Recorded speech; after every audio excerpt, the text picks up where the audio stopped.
वो संघ की पसंद है। एक शब्द। अब इसके पीछे की कहानियों पे अगर आप जाएंगे तो प्रधानमंत्री ने 4 जाति जो तय की थी, जिसमें गरीब, युवा, महिला और एक कोई और है।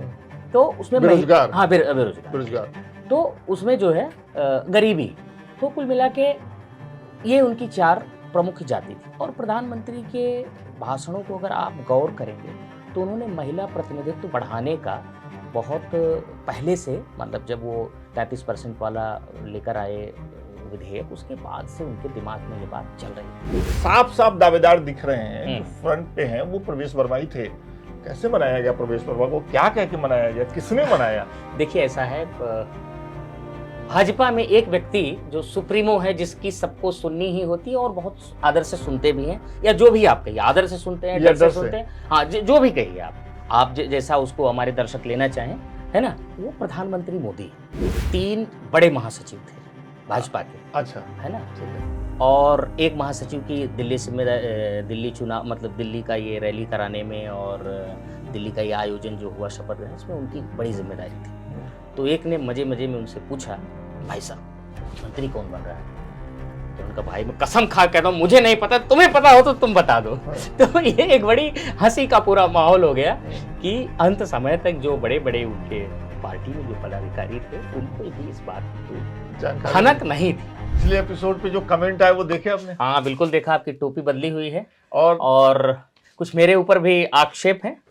तो आक्षेप नहीं है, देखिए इसको ऐसे समझना चाहिए, चाहे वो मेरी टोपी को लेकर के हो, या आपने जो बातें की उसको लेकर के हो। मुझे लगता है कि हमारे दर्शक बड़े मन से देखते हैं। हाँ, बिल्कुल, मैं उनका सम्मान करता हूं। तो वो अच्छा बुरा जो भी उनको समझ में आता है। और सबसे दिलचस्प बात एक और है आशुतोष भाई, कि इंटरनेट पे 90% जगहों पे आप देखेंगे कि कमेंट जो लोग करते हैं उसमें बहुत लोग गालियों का इस्तेमाल करते हैं, अपशब्दों का इस्तेमाल करते हैं। हमारे यहाँ आप देखेंगे कि चाहे वो आपकी आलोचना कर रहे हैं, मन खुश हो जाता है पढ़ के। बिल्कुल सही बात है, बहुत कुछ सीखने को मिलता है, क्या आपको सुधारना है, क्या नहीं सुधारना है, किन चीजों पे आपको काम करना है ना। आदेश जी को कितना मिस कर रहे हैं वो लोग। आदेश जी इस बार है हमारे साथ। अच्छा, उनसे जो बातचीत हुई वो हमारे दर्शक देख चुके हैं, और वो तो उनके प्रिय हैं ही। लेकिन मेरी ये कोशिश है कि आने वाले दिनों में आशुतोष भी हमारे दर्शकों के उतने ही प्रिय बने, और ये शो भी हमारा आपके साथ भी उसी तरीके से चलता रहे। सबसे पहले तो जो सवाल जिसके जवाब तलाशने में हर पत्रकार लगा हुआ है पिछले 2 दिन से, वो ये है कि रेखा गुप्ता दिल्ली की मुख्यमंत्री कैसे बनी? तो क्या संयोग रहा? मतलब मुझे ये लगता है कि 19 तारीख के दोपहर 3 बजे तक रेखा गुप्ता का नाम कहीं नहीं था, अचानक से नाम आया। क्या है कहानी, थोड़ा बताइए। देखिए, अगर आप इसको एक शब्दों में मेरे से पूछें तो मैं उसको एक शब्दों में कहूंगा कि वो संघ की पसंद है। एक शब्द में। अब इसके पीछे की कहानियों पे अगर आप जाएंगे तो प्रधानमंत्री ने 4 जाति जो तय की थी, जिसमें गरीब, युवा, महिला और एक कोई और है। तो उसमें बेरोजगार। हाँ, बेरोजगार। तो उसमें जो है गरीबी, तो कुल मिला के ये उनकी 4 प्रमुख जाति थी। और प्रधानमंत्री के भाषणों को अगर आप गौर करेंगे तो उन्होंने महिला प्रतिनिधित्व बढ़ाने का बहुत पहले से, मतलब जब वो 33% वाला लेकर आए विधेयक, उसके बाद से उनके दिमाग में ये बात चल रही थी। लेकिन अब यहाँ बात समझ में आती है, महिला के तौर पे भी इनका नाम कैसे आया? मतलब कैसे संघ की पसंद है, मैं मान लेता हूँ, चलिए उस पे आएंगे बाद में। और ये भी बात मैं मान लेता हूँ कि प्रधानमंत्री ने पहले से ही एक दिया था कि महिला एक ऐसा सेक्टर है जिसपे उनका फोकस है, वो चाहते महिलाओं का विकास हो, ये भी मान लेता हूँ। ये नाम कैसे आया? शुरू में का नाम कहीं नहीं था। इसकी थोड़ी सी एक लंबी कहानी मैं आपको बताता हूँ। एकदम सुनाइए फुर्सत से। प्रधानमंत्री, आपको पता है कि दिल्ली चुनाव के फौरन बाद जो है वो चले गए, निकल गए, ठीक है। और वो ये कह के गए कि भाई आप लोग, मतलब जो मेरे जो सूत्र हैं, कि अब आप लोग जो है चिंतन मंथन जारी रखिए, सबसे जो है बातचीत करिए। और एक तरीके से ये जिम्मा राष्ट्रीय अध्यक्ष के साथ साथ, जाहिर सी बात है, केंद्रीय गृह मंत्री संभाले हुए थे मोर्चा।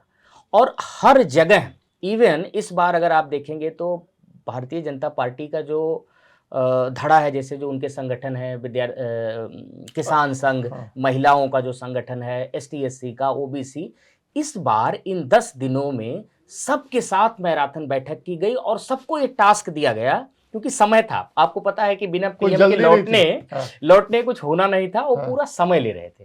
तो खूब मंथन के लिए छोड़ा गया और इसको ऑब्जर्व कर रहे थे केंद्रीय गृह मंत्री अमित शाह और नड्डा जी ऑब्जर्व कर रहे थे, है ना। अंतिम फैसला तो जानते ही हैं क्या होना था, लेकिन सबसे खूब बातें चली तो किधर से निकल के आया कि भाई बिहार चुनाव है तो पूर्वांचली होना चाहिए। फिर कहा गया आपसे किसान आंदोलन में आपसे सिख नाराज थे, सिखों के बीच में अच्छा संदेश नहीं है तो सिख को बनाया जाना चाहिए।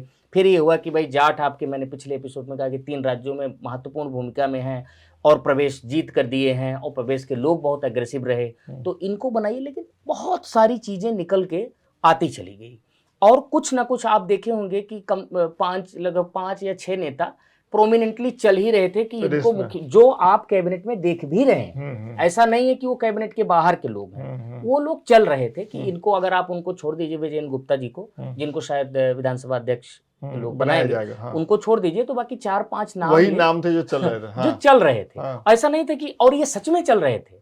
तो जो आप ये बात कह रहे हैं कि ये अचानक 2 दिन में क्या बदला कि टेलीविजन की लाइनें 24 घंटा पहले अखबारों की हेडलाइंस बदलने लगी, उसके पीछे ये है कि पीएम के आने के बाद ठीक है एक तरीके से उनके सामने बात रखी गई। तो जो चैनल होता है भाजपा से संघ में कोई बात जानने का संगठन मंत्री के थ्रू, या आप तो वो तो पब्लिकली वैसे नहीं होता, आपस में जो लोग बात करते हैं, तो ये जो 4-5 नाम निकल कर आए हुए थे, एक लिस्ट संघ की ओर भेजी जाती। अच्छा, ठीक है, उसमें ये साफ साफ कहा जाता है कि भाई अगर आपको चुनना है तो महिला को चुनना है, चुनना चाहते हैं अगर आप किसी ये कौन कहता है? नहीं, अब भारतीय जनता पार्टी में, मैंने कहा ना प्रधानमंत्री का ये था और उसमें महिलाओं का नाम भी था और उसमें एक तरीके से जो मेरा मानना है कि उसमें एक ही महिला का नाम गया था इधर से और वो गुप्ता जी थी। अच्छा, एक ही, बाकी 3-4 जो थे वो पुरुष जातीय और चुनाव के समीकरण या जो उनके मैराथन से निकलकर आया था। तो उसमें संघ की ओर से बहुत साफ तरीके से कहा गया कि अगर आप चाहते हैं कि दिल्ली का मुख्यमंत्री कोई हो और हमसे पूछा जाना है तो रेखा गुप्ता जी हमारे लिए अच्छी हैं, इनको मौका मिलना चाहिए। इससे देश में अच्छा संदेश जाएगा, दिल्ली में अच्छा संदेश जाएगा और जो वैचारिक संस्थाओं से जुड़े हुए लोग हैं, वैचारिक धड़े से जुड़े हुए लोग, उनमें अच्छा संदेश जाएगा। क्योंकि अगर आप रेखा जी का देखेंगे पूरा इतिहास तो छात्र जीवन में, विद्यार्थी जीवन से, विद्यार्थी परिषद से लेकर और महिलाओं का जो संगठन है उससे लेकर और पार्षद से लेकर जो भी जर्नी रही वो बड़ी माने संघ और विद्यार्थी परिषद से के करीब रही। दूसरी बात और लोग जोड़ सकते हैं कि धर्मेंद्र प्रधान की पत्नी से इनके अच्छे बहुत ताल्लुकात हैं, बहुत दोस्ताना अच्छा, तो वो भी काम हुआ क्या? आप कह सकते हैं, देखिए जब आप गणेश वंदना में लगते हैं तो हर जगह से कहीं ना कहीं होता है, तो वो एक फैक्टर आपने कहा भी था पिछले एपिसोड में कि जिनके पास संपर्क है वहां वो लगे हुए हैं, लगे हुए वंदना में, तो जाहिर सी बात है एक इफेक्ट ये भी रहा। और लेकिन इसमें मुझे एक चीज बताइए, संघ के बारे में ये कहा जाता है कि संघ बोलचाल की भाषा पे, व्यवहार पे, आप कैसा दिखते हैं, इस पे बड़ा जोर रहता है संघ का, ऐसा कहा जाता है। जो संघ को जानने वाले लोग हैं वो ये कहते हैं। रेखा गुप्ता का नाम आया तो लगातार आप भी कह रहे हैं, बाकी लोग भी कह रहे हैं कि संघ की करीबी थी, संघ ने इनके नाम पे मुहर लगाया। लेकिन रेखा गुप्ता का कल रात से जो उनके पुराने बयान, पुराने ट्वीट्स, पुराने वीडियोस निकल करके आ रहे हैं जिसमें वो तोड़फोड़ कर रही हैं एमसीडी की बैठक में, जेएनयू को लेकर के उनके जो विचार हैं, पूर्व मुख्यमंत्री अरविंद केजरीवाल को लेकर के जो उन्होंने सोशल मीडिया पे राय रखी, उसके पोस्ट अब लगातार वायरल हो रहे हैं। तो ये कैसे देखा जाए? संघ ने ये कहा अगर उनको मुख्यमंत्री उम्मीदवार बनाते हो कि इससे अच्छा संदेश जाएगा, तो ये क्या है? आप योगी आदित्यनाथ के भाषणों को आपने आफ्टर मतलब सीएम और बिफोर सीएम दोनों का आपने देखा ही होगा। तो मुख्यमंत्री तो वो भी बने, तो किसी एक चीज को लेकर सिर्फ आप ऐसे नहीं कर सकते कि इनको आपको निगलेक्ट कर देना है। मुख्यमंत्री के बाद का जो परफॉर्मेंस है या जो उनकी बोली है, भाषा है, वो बहुत ज़्यादा मैटर करेगी। और मुझे लगता है कि इसी नाते, अब एक बात बताइए, उन नामों में प्रवेश वर्मा का नाम सबसे ऊंचे था, जो शायद मुझे याद है विश्व हिंदू सभा की जो बैठक हुई उसमें उन्होंने क्या कहा, रमेश बिदूड़ी के क्या बयान। तो आपको थोड़ा सा तय तो करना पड़ता है ना कि किसको चुनना है। तो उसमें जो इनका नंबर था वो अच्छा है। अच्छा, है बाकियों ना। के मुकाबले और इनको अच्छा दूसरी माना बात गया। ये है कि एक होता है कि एक पे आपको कमांड है। जैसे अगर आपको ये कहना हो कि आपको रेखा गुप्ता पे ज्यादा कमांड रहेगा या आपको जो अपनी एक्ट्रेस कंगना रनावत। हाँ कंगना, तो ये बात आपको आएगा ना कि वैचारिक अंकुश अगर किसी पे लगाया जा सकेगा तो वो रेखा जी पे लगाया जाए, ना कि कि कंगना जी पे। लंबे समय से संगठन हाँ, से जुड़ी संगठन से हैं, जुड़ी संगठन हुई के है। हर स्तर पे हाँ, जुड़ी रही है, इसलिए। हाँ, आज आप उनके देखिए, उनके पति आज भी जो है शाखा लगाते हैं, शाखा में कोई उनका दायित्व है, तो अच्छा। उस तरीके का उनका जुड़ाव है। बयान पॉलिटिकली कई बार आदमी गड़बड़ करता है, लेकिन जब संगठन कोई बड़ी जिम्मेदारी देता है तो आपके बयानों को और आपके कामों को भी देखता है। चलिए, एक सवाल का जवाब और मुझे दीजिए। प्रवेश वर्मा, उनको कैसे मनाया गया? वो तो दिख रहा था, उनका पूरा बॉडी लैंग्वेज, उनकी पूरी जीत, उनकी पूरी कहानी, उनका वीडियो बनाना अपने परिवार के साथ, वो पूरा प्रोजेक्शन था एक तरीके से मुख्यमंत्री के पद के लिए। हमारी आपकी जो लास्ट बातचीत हुई थी उसमें आपने भी कहा था मैंने भी यही कि कहा भाई था। एक जो साफ साफ दावेदार दिख रहे हैं, जो फ्रंट पे हैं, वो प्रवेश वर्मा ही थे। कैसे मनाया गया प्रवेश वर्मा को? क्या कह के मनाया गया? किसने मनाया? देखिए, ऐसा है, भाजपा में एक व्यक्ति जो सुप्रीमो है, जिसकी सबको सुननी ही होती है और बहुत आदर से सुनते भी हैं, या जो भी आप कहिए, आदर से सुनते हैं, डर से सुनते हैं, हाँ, जो भी कहिए आप जैसा उसको हमारे दर्शक लेना चाहें, है ना, वो प्रधानमंत्री मोदी है। जब कोई चीज ऊपर होने लगती है तो बात उन तक जाती है ना। तो जाहिर सी बात है, वो एक व्यक्ति हैं, और अमित शाह के यहाँ जिस तरीके से ये पहुंचे थे, तो ऊपर वाले चैनल से जिम्मेदारी दी गई कि आप इनको समझाइए, मनाइए, और ऐसा नहीं इनके प्रति आज नंबर 2 की स्थिति पे तो हैं, उनसे उम्र में और भी कई चीज़ों में सीनियर लोगों को बाहर रख के आपको रेखा जी के बाद नंबर 2 की स्थिति पर रखा गया, तो इसके लिए मनाने में एक जद्दोजहद करनी पड़ी। और आप अगर इनका जेस्चर देखेंगे तो थोड़ा संतोषजनक, उदास तो है। अरे वो जाहिर सी बात है, अगर आप उस बड़ी वाली कुर्सी के दावेदार हैं और आपको दूसरे नंबर की कुर्सी मिल रही है और उसमें भी आपको कहना है, और उन्होंने ये बात कही भी कि प्रधानमंत्री मोदी ने जो फैसला लिया, या हमारे शीर्ष नेतृत्व ने जो लिया उसको, है ना, और जिस तरीके से उनके कार्यकर्ता आप देखिए विली खुली जीप लेकर पहुंचे हुए थे, हाँ। और बहुत एग्रेशन दिख रहा था, लेकिन वो सब मैनेज किया गया ना, और वो सब प्रवेश ने किया। और वो अगर एक व्यक्ति की बात कर रहे हैं तो प्रधानमंत्री के कहने के नाते, मैसेज के असर के नाते अपने आप को उन्होंने संतुलित रखा, और जो नई जिम्मेदारी मिलेगी उसमें वो जो काम करना होगा कौन सी चीजें रही? मतलब ऐसे तो मीडिया में बहुत खबरें हो रही हैं, 10 खबरें तो मैं ही देख चुका हूँ सुबह में। हर जर्नलिस्ट को जो लगता है खबर बना देता है, लेकिन मैं आपसे पूछ रहा हूँ कि जब रेखा गुप्ता और प्रवेश वर्मा दोनों को सामने रखा गया होगा पार्टी की मीटिंग्स में, आरएसएस के सामने भी, तो कौन से ऐसी चीजें थी जो प्रवेश वर्मा के लिए निगेटिव काम कर गई जब सामने रेखा गुप्ता थी? तो देखिए, उसमें एक फैक्टर जो सबसे बड़ा है, वो महिला थी। वो महिला फैक्टर है, इसको आप नकार नहीं सकते हो, है ना। और दूसरी बात, संघ की मुहर। तीसरी एक चीज आपने अगर गौर की हो, कल केशव कुंज का इनॉग्रेशन था। हाँ, अमित शाह गए थे, राजनाथ जी गए थे, और उनके साथ में जेपी नड्डा जी भी गए थे। अब अगर आप इसको देखें तो मंच पे तो बहुत जिनका तय था वो था, ये लोग गेस्ट लिस्ट में थे, अगली रो में बैठे थे। इसका एक पॉलिटिकल मैसेज भी है। लोकसभा चुनाव के बाद नड्डा जी का बयान, उसके बाद लगातार एक तरीके से उसको ब्रेक करते हुए संघ मुख्यालय में जाना बैठना, एक तरीके का संकेत है कि संगम शरणम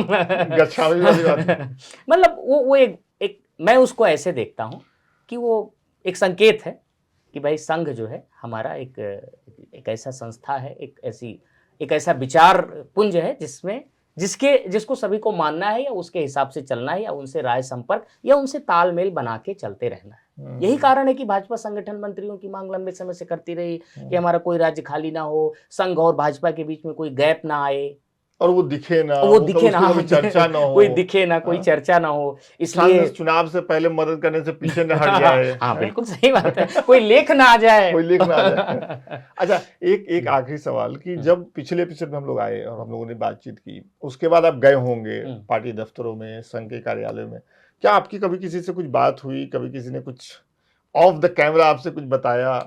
एक घटना है, मैं नाम नहीं लूंगा। 3 बड़े महासचिव थे भाजपा के, अच्छा, है ना, ठीक है, और एक महासचिव की दिल्ली चुनाव, मतलब दिल्ली का ये रैली कराने में और दिल्ली का ये आयोजन जो हुआ शपथ ग्रहण, इसमें उनकी बड़ी जिम्मेदारी थी। तो एक ने मजे मजे में उनसे पूछा कि भाई साहब, मुख्यमंत्री कौन बन रहा है। तो उनका भाई मैं कसम खा कहता हूँ मुझे नहीं पता, तुम्हें पता हो तो तुम बता दो। तो ये एक बड़ी हंसी का पूरा माहौल हो गया कि अंत समय तक जो बड़े बड़े उनके पार्टी में जो पदाधिकारी थे उनको भी इस बात की कोई भनक नहीं थी, है ना। बाद में आपने देखा जिनको जिम्मेदारी दी गई, वो पर्चे खोले, वो जो हुआ वो सबके सामने आया। लेकिन ये जो सस्पेंस था ना, ये सबके अंदर बना हुआ था कि कौन हो सकता है, कैसे हो सकता है, कौन होगा। लेकिन वो एक जो लेयर है वो बड़ी लेयर ने तय किया और विधायकों ने भी उसको अच्छे से लिया। जो दावेदार थे उन्होंने अपने भी दिल पे पत्थर रख के और शीर्ष नेतृत्व का जो आदेश था उसे स्वीकार किया और वो एक ये सब उसके बाद ये सब चीजें मूर्त रूप में आई। दो बातें इसमें आशुतोष मुझे लगती है बीजेपी के लिहाज से बहुत दिलचस्प है। एक तो टॉप लीडरशिप का इतना मजबूत होना कि बड़ा सा बड़ा दावेदार मुस्कुरा के गुलदस्ता दे देता है जिसका नाम आता है उसको। नहीं मतलब मैं देख रहा था प्रवेश वर्मा को, जब वो रेखा गुप्ता को गुलदस्ता दे रहे थे तो उनके चेहरे की मुस्कुराहट जैसी थी, तो उससे बहुत लोग बहुत कुछ समझ सकते। बिल्कुल बिल्कुल। और दूसरा भारतीय जनता पार्टी का जो मुझे दिखा कि मतलब दिल्ली जैसे राज्य के मुख्यमंत्री का चुनाव करना कोई बड़ा इशू तो नहीं है, कोई बड़ा मुद्दा नहीं था। पार्टी पूर्ण बहुमत से जीत चुकी है, ऐसा भी नहीं कि गठबंधन के साथियों को नाराजगी है उनको मैनेज करना पड़ेगा, लेकिन पूरा ये 10 दिन पार्टी ने एक माहौल खड़ा किया। बिल्कुल 10 दिन मीडिया का एक बड़ा स्पेस पार्टी अपने साथ ले गई। हाँ। और कल के दिन जिस तरीके की कवरेज हुई, ऐसा लग रहा था कि पता नहीं किस बात की घोषणा होने वाली है। बिल्कुल सही, दिल्ली के मुख्यमंत्री की घोषणा होने वाली थी। तो इसमें बीजेपी का कोई काट फिलहाल तो नहीं है। जिस तरीके का माहौल बनाते हैं इस सब में सबसे पीछे किसका दिमाग लगता है, मतलब कि इस तरीके का माहौल बिल्डअप करना है, ऐसा करना है, कौन एक व्यक्ति है या कोई 3-4 लोग? देखिए कुल मिला के अगर आपने अपनी सीक्रेसी मेंटेन कर ली, अपनी गोपनीयता अपनी मेंटेन कर ली तो हो जाती हैं चीजें। तो चीजें हो जाती हैं। और उस गोपनीयता के क्रम में इनके पास कोई बहुत लोग हैं नहीं, बामुश्किल 3 लोग कह लीजिए, है ना। चौथा अगर कोई बहुत बड़ा फैक्टर है तो संघ है, और उसका अपना जो मैसेज देने का तरीका है जो जानते हैं उनका बड़ा सटल है वो। मतलब वो ऐसे नहीं होता कि कोई एक ऐसे आ गया, वो ऐसे बता देंगे कि भाई ठीक है अगर आपको दिल्ली में करना है तो व्यापक दृष्टि से देखना होगा, राष्ट्र को देखना होगा, प्रतिनिधित्व का ध्यान रखना होगा, आधी आबादी का ध्यान, आधी आबादी का, इससे समझ जाएंगे बीजेपी के लोग, इससे समझ जाएंगे। फिर अब ये तो हो गई टॉप की, वो लोग इतनी बात करेंगे।